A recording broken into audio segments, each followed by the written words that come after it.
If pain is not the true purpose of life, then our entire existence is pointless. We cannot look at all the pain and sorrow in the world and say that it has no meaning, that it simply happens for no reason. Every hardship feels different when it arrives. But in truth, suffering is the real law of life. In any philosophy, to say that evil is merely something negative is the most foolish claim one could make. Evil is directly positive. Its effects are plain to see. Leibniz tried hard to prove otherwise, but he was wrong. What is truly negative is goodness itself. What we call happiness or satisfaction is only ever felt when a desire is fulfilled or a pain comes to an end. This is why happiness rarely feels as large as we expect it to, while pain always feels far heavier than we anticipated. Sometimes people claim that in this world, happiness outweighs pain, or that the two are equal. Anyone who truly wants to see the difference need only compare the feelings of two animals, one that is eating another and the one being eaten. Whenever trouble strikes, the best comfort we can offer ourselves is that there are others in the world worse off than we are. And this comfort is open to everyone. But think about how unfortunate this makes us as human beings. We are like lambs grazing happily in a field while the butcher stands watching, deciding which one to slaughter first. When our lives are going well, we have no idea what misfortune fate has already prepared for us further along. Illness, poverty, disability, blindness, or madness.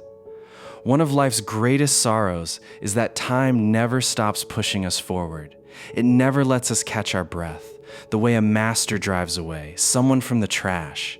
And if time ever does slow down, we fall straight into boredom. Yet even suffering has its purpose.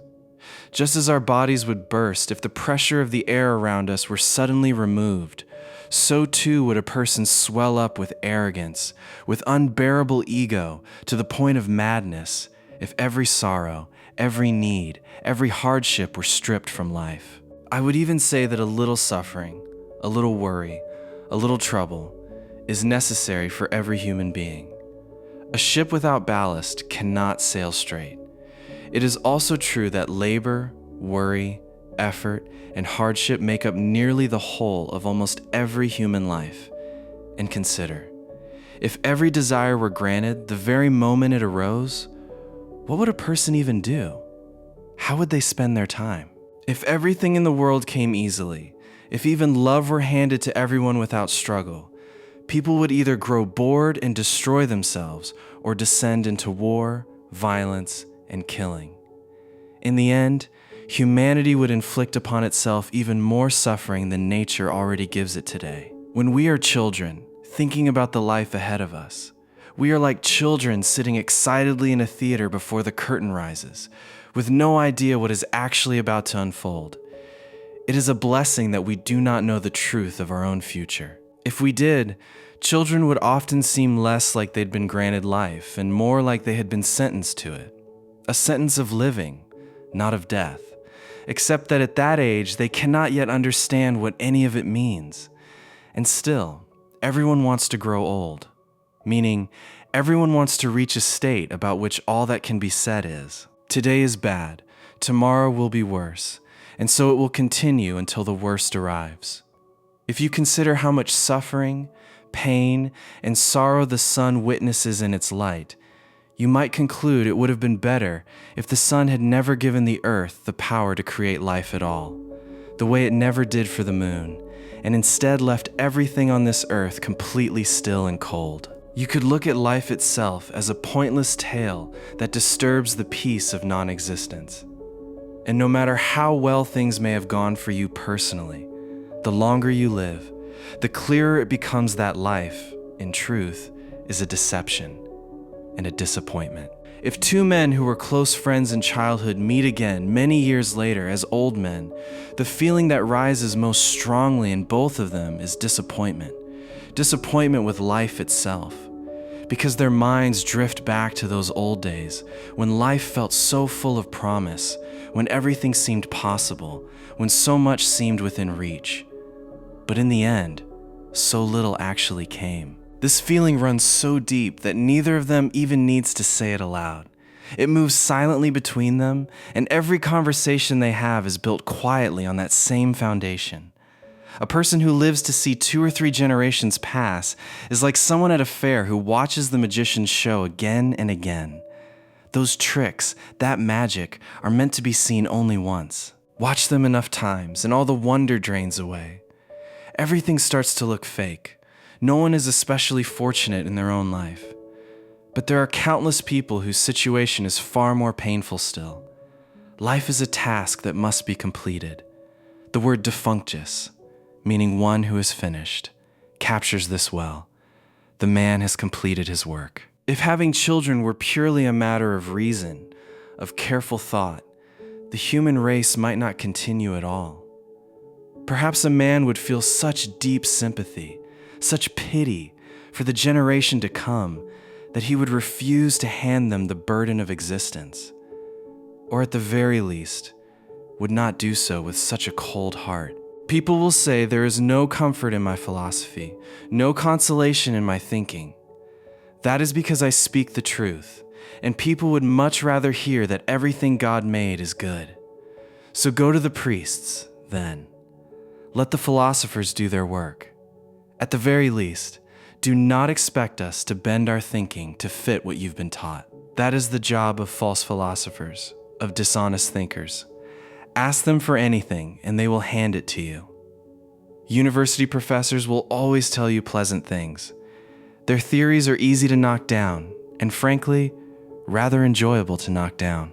I have simply reminded you that every good moment, every satisfaction, every contentment is, in truth, negative, meaning it is merely freedom from pain, and that freedom from pain is the real positive thing. This is why the happiness of any life is measured, not by how much joy it contained, but by how little pain and suffering it held. That is, by how far it stayed from real evil. If this is the correct way to measure things, then animals appear to be more fortunate than humans. Let me explain this a little further.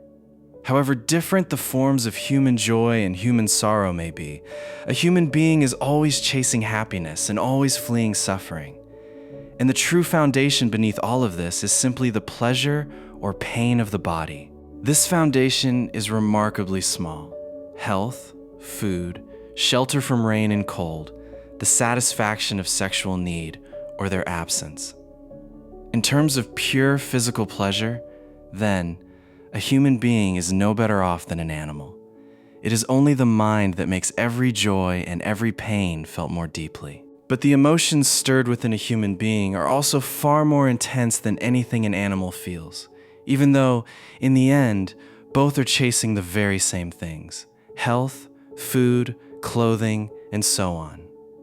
The greatest cause of all these human feelings is this: a person is always thinking about what they do not have, or what is yet to come. This is the true root of all our worry, all our hope, all our fear. These are the things that torment us endlessly.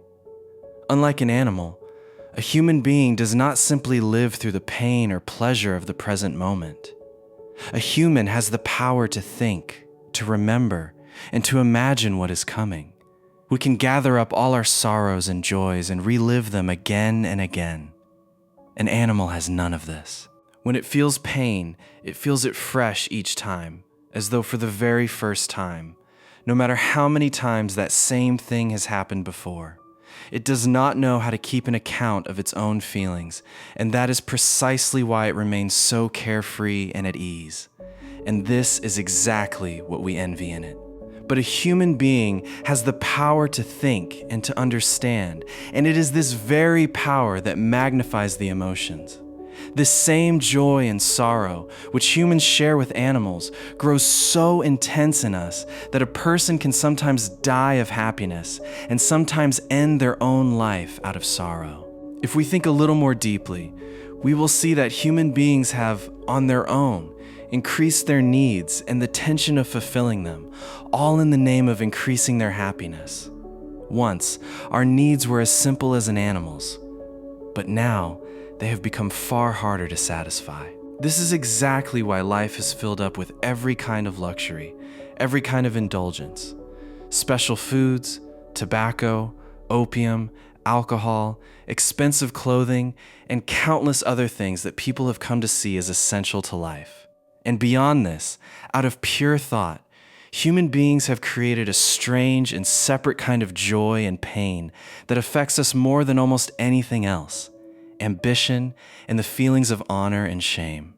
In plain words, what do other people think of me? This feeling shows up in many different forms, some of them quite strange, and it becomes the driving purpose behind most of what a person does, whenever it is not tied directly to physical pleasure or pain. Yes, human beings also have the pleasures that come from the mind. Everything from small, casual conversation to the highest reaches of intellect. But alongside these comes boredom, which is itself a kind of pain. Boredom does not exist among animals, at least not in their natural state, and only barely among the most intelligent animals, and even then, mainly when they live closely among humans.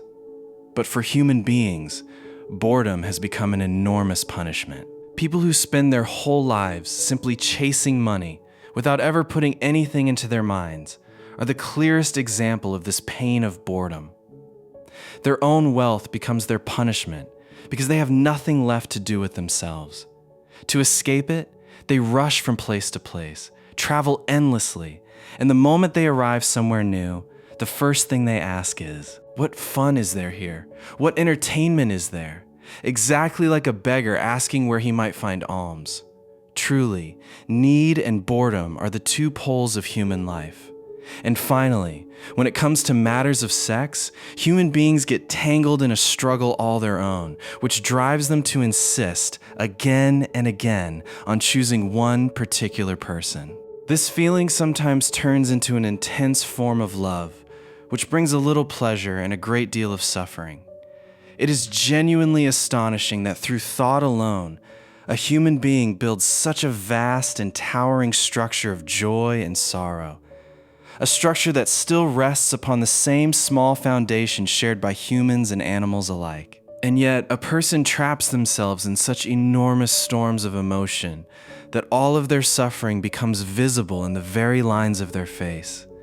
And in the end, a human being spends their whole life chasing the very same things an animal obtains so easily with so much less pain. Because of all this, the portion of suffering in human life grows enormously larger, while happiness shrinks by comparison. Life's sorrows become even harder for a human being to bear, because death, for us, feels utterly real. An animal fears death without truly understanding it. It has no idea what death actually is, so it doesn't dwell on it the way a person does. A human being carries the awareness of death always, and so, even though very few animals ever die, a natural death, most simply live long enough to reproduce, and then either die or fall prey to another animal. Human beings, by contrast, mostly strive to reach a natural death, though of course there are exceptions. Even so, the advantage still lies with the animal. Because as often as a human reaches their natural lifespan, an animal falls short of reaching its own even more often. Since the way a person lives, twisted by effort and by the tension of their emotions, weakens their own line, and they often never even reach the goal they were striving for. An animal is simply happier in the plain act of staying alive than a human being is.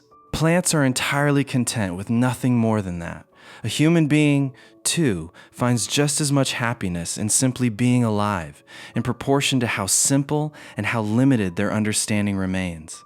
This is why an animal's life contains less suffering, but also less joy. Compared to a human, one reason is that an animal is not tormented by worry and tension. The other is that an animal has no real concept of hope. And because of this, it never gets a share of the very thing that brings human beings the greatest happiness of all, the mental anticipation of some good time to come, and the pleasure drawn from imagination. If an animal is free from anxiety, it is for the same reason that it has no hope either. Both come from the same source, Its awareness, its consciousness, is fixed entirely on the present moment, on whatever lies immediately before it. An animal is a living embodiment of its present impulses, its immediate wants, and whatever fear or hope it has is tied only to what is right in front of it, within its reach.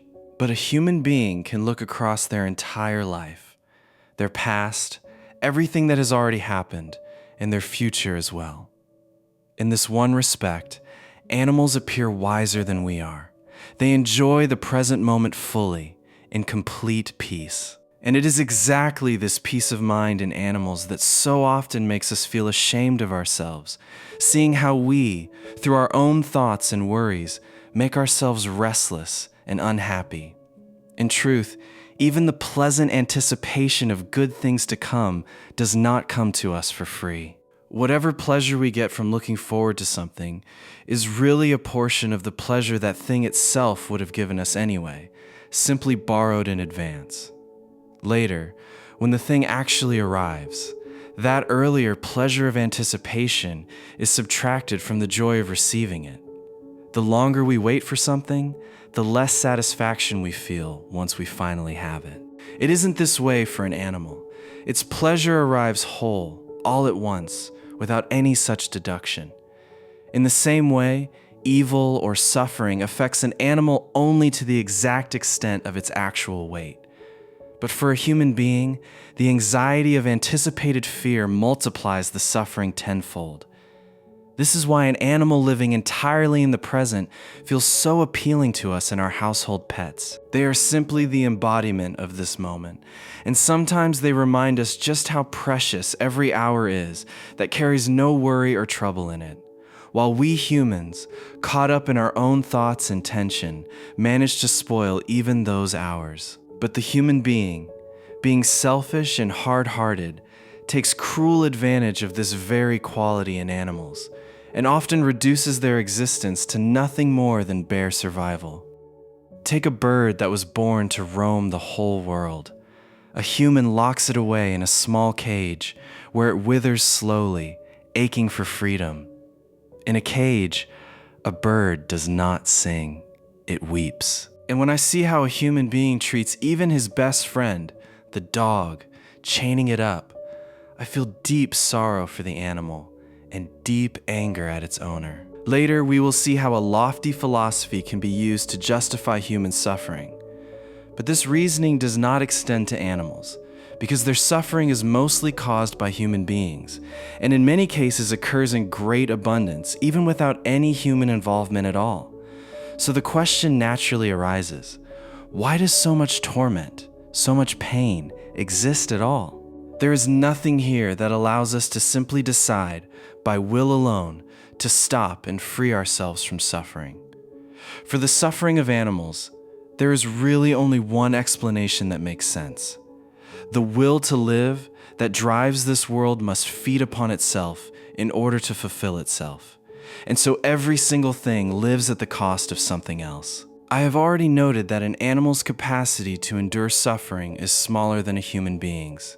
Beyond this, any further explanation can only ever be a guess or a story. Everyone is free to work the rest out for themselves. It is said that Brahma created this world out of some mistake, some fall from grace, and that to atone for his own error, he himself must remain within it until he manages to free himself. This explanation of origins is, in its own way, quite a good one. According to Buddhism, this world came into being through some sudden, strange disturbance, a peculiar disruption that broke the heaven-like stillness of nirvana, a state that had persisted for an immeasurably long time, and everything since has shifted the way fortune shifts. This explanation carries real moral weight. But a similar example even exists in physical science, where the sun itself is said to have begun as a faint, hazy streak whose origin no one truly knows. After that, the world grew steadily worse through countless moral failings until it became the sorrowful place we see today. This too is a valid explanation.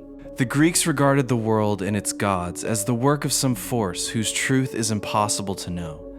And this, too, remains a reasonable answer until a better one comes along.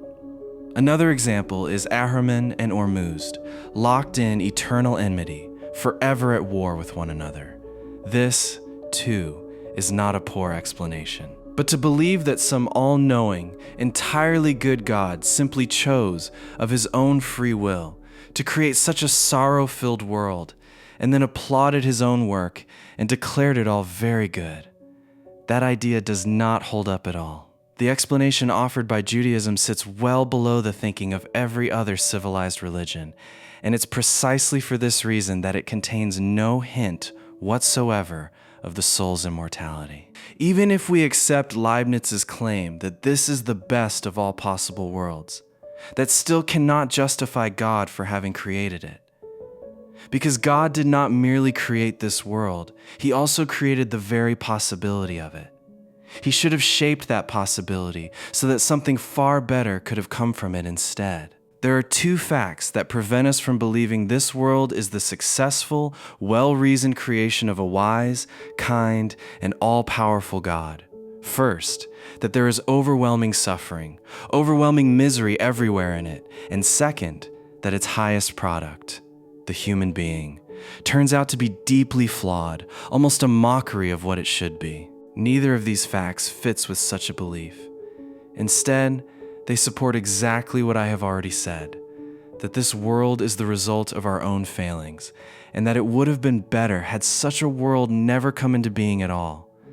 Looked at from one angle, this is a heavy accusation against God, even mockery of him. But looked at from the other angle, it becomes a question about our own nature, our own character, our own desire, our own will.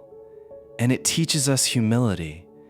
It helps us understand that, like the children of a fallen father, we all arrive in this world carrying the weight of sin, and it is in paying off that very debt that our lives are filled with so much suffering, ending finally in death. Nothing seems more certain to me than this. The deep suffering of the world exists because of the deep sin of the world. I am not speaking here of any physical relationship between the two. I mean this in a metaphysical sense. This is why, to me, the story of the fall is the one part of the Old Testament that rings true. In my view, it is the only genuine metaphysical truth the book contains, even if it exists only in the form of a story. I see no better explanation than this, that our existence itself is the consequence of some fault, some sin, whose sentence we are now serving. I would urge thoughtful readers toward a short but profound book by Claudius, which captures the pessimistic spirit of Christianity well. It is called The Cross is the Ground for Comfort. There is a striking difference between Greek ethics and Hindu ethics. On one side, Greek ethics, with the notable exception of Plato, aims to give human beings a happy life. On the other side, the aim of Hindu ethics is to free human beings completely from life itself, exactly as the opening line of the Sankhya makes plain. Alongside this, the difference between the Greek and Christian view of death is equally striking. Ancient carvings on a ceremonial coffin in Florence show how old wedding rituals once unfolded, with the bride and groom joyfully led to their new home by the torch of Hymen.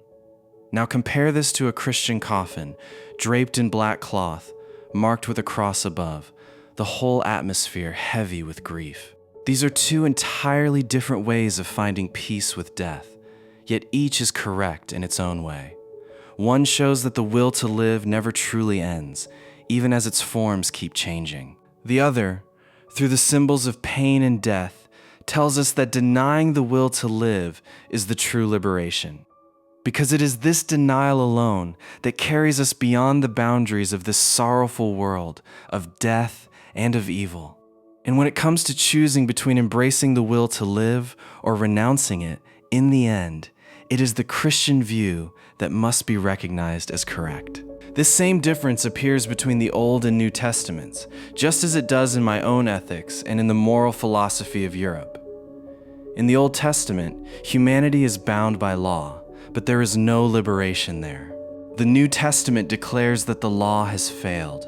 It frees humanity from the law's grip and replaces it with a kingdom of grace granted through faith, through love of one's neighbor, and through complete self-sacrifice. This is the path away from the evil of this world. The true meaning of the New Testament is renunciation, no matter how Protestants or rationalists twist it to suit their own comfort.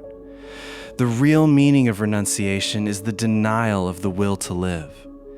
And the movement from the Old Testament to the New is a movement from law to faith, from works to redemption through a mediator, from sin and death toward eternal life. In truth, this is nothing less than moving beyond mere moral virtue, all the way to abandoning the will to live itself.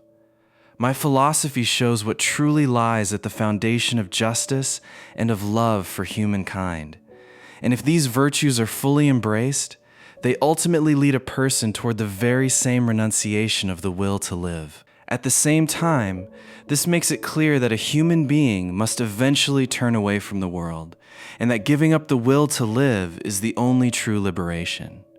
This is why my thinking stands, in essence, entirely alongside the spirit of the New Testament, while nearly every other system remains trapped in the old spirit, the spirit of the Old Testament. Whether in theory or in practice, their thinking remains tangled in Judaism, in the idea of nothing more than a tyrannical God. Seen this way, my philosophy can rightly be called true Christian philosophy, even if that idea strikes as strange those who prefer to skim the surface of things rather than look into their depths. If you need a reliable way to navigate life, a dependable compass that leaves no room for confusion, the best approach is this: regard this world as a prison or a place of punishment. Just as the ancient Greek philosopher Empedocles once said. Among the early Christian scholars, Origen too held this view with great courage, and it is a view strongly reinforced by so much of life's own evidence. And I am not alone in this. Brahmanism, Buddhism, and Greek philosophers like Empedocles and Pythagoras held similar views, as did Cicero, who tells us that the wise men of old taught that we come into this world to pay for the sins of some previous existence, and that this teaching was kept among the sacred mysteries. And Vanini, whom the people of his time burned alive because they could not defeat him in argument, said much the same thing with great force. He said that human suffering takes so many forms that, were it not against Christian teaching to say so, he would declare that if evil spirits truly exist, they are serving their sentence by living inside human bodies. And true Christianity, rightly understood, holds precisely this: that our life is the consequence of our sin, our fault. If you shape your thinking to see life this way, your expectations will adjust accordingly, and then, whatever misfortune comes, whether small or large, whatever worry or trouble arises, you will never see it as strange or out of place. Instead, it will feel exactly as it should, exactly as this world is meant to be, where every person, in their own way, is simply serving out the sentence of living. In any place of punishment, the greatest hardship is usually the other people confined there with you. And if a person comes to see themselves as better than those around them, they will understand, without needing to be told, exactly what kind of company they are now forced to keep. If someone carries within them some rare brilliance, some deep intellect, some genius, they will often feel like a distinguished prisoner forced into hard labor alongside common criminals. And, like such a prisoner, they too will try to keep themselves apart from the rest. Yet, seen through this lens, when we witness other people's faults, their moral and intellectual weaknesses, even their strange appearances, we need feel neither shock nor anger, because we will always remember exactly where we are, and that the people around us were born into this same sin and are serving the very same sentence for it. This is precisely what Christianity means by humanity's sinful nature. It is grounds for compassion toward everyone. No matter how much foolishness a person commits, no matter how many flaws or bad habits they carry, we owe them patience. Because when we see this fault in someone else, it is, in truth, the very same weakness that lives within us too. These are the shortcomings of humanity itself, and we are all part of that same humanity. The faults we grow angry at in others only fail to feel like our own faults because they simply haven't surfaced in us yet. These weaknesses aren't visible from the outside, but they lie hidden deep within our own nature all the same.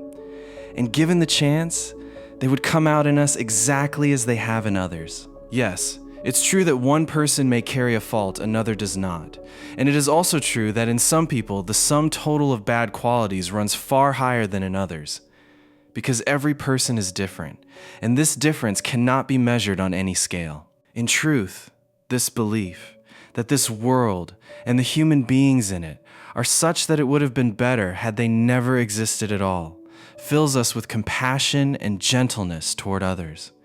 And if we look at people through the same lens, then instead of calling them sir or madam, we ought to call them by names like my fellow sufferer. This may sound like a strange thing to say, but given the reality of things, it is exactly right. This way of thinking helps us see others correctly and reminds us that the most essential things in life are patience, tolerance, respect, and love of one's neighbor. Things every person needs, and which it is, therefore, every person's duty to give to others. That's all for today. We'll meet again in a new episode of Audivoo with a new topic. Till then, thank you.